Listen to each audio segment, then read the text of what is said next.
শাপলা প্রতীক না পেয়ে শর্ত জুড়ে দিল এনসিপি। হয় শাপলা দিতে হবে, নয়তো ধানের শীষ প্রতীক থেকে বাদ দিতে হবে। সম্প্রতি এ মন্তব্য করেছেন দলটির মুখ্য সমন্বয়ক নাসিরউদ্দিন পাটোয়ারি।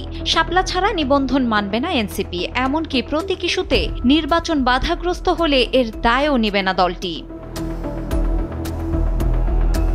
নির্বাচনের বাকি আর মাত্র 4 মাস। অন্তর্বর্তী সরকারের পক্ষ থেকে জানানো হয়েছে ফেব্রুয়ারির মধ্যেই নির্বাচন হবেই হবে।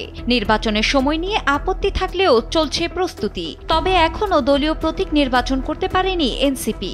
এ নিয়ে চলছে দ্বন্দ্ব। দলটি এবার দিল কড়া হুঁশিয়ারি, শাপলা ছাড়া এনসিপি নিবন্ধন মানবে না। বৃহস্পতিবার নির্বাচন কমিশনের সঙ্গে বৈঠকে এ কথা বলেন নাসিরউদ্দিন পাটোয়ারি। তিনি জানান, শাপলা প্রতীক পেতে আইনি ও রাজনৈতিক কোনো বাধা দেখছি না। এরপরেও যদি শাপলা প্রতীক না দেওয়া হয় তাহলে লড়াই চালিয়ে যাব। শাপলা ছাড়া এনসিপি নিবন্ধন নেবে না, শাপলা ছাড়া এনসিপি নিবন্ধন মানবে না। জল অনেক দূর গড়ানোর আশঙ্কা করছি। নিবন্ধন ছাড়া কিভাবে একটি দল নির্বাচনে যাবে?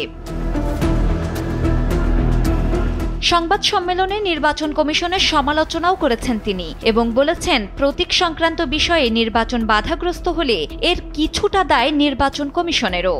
এছাড়া শাপলা প্রতীক না দেওয়ার ক্ষেত্রে অদৃশ্য শক্তির হাত রয়েছে বলেও দাবি করেন তিনি।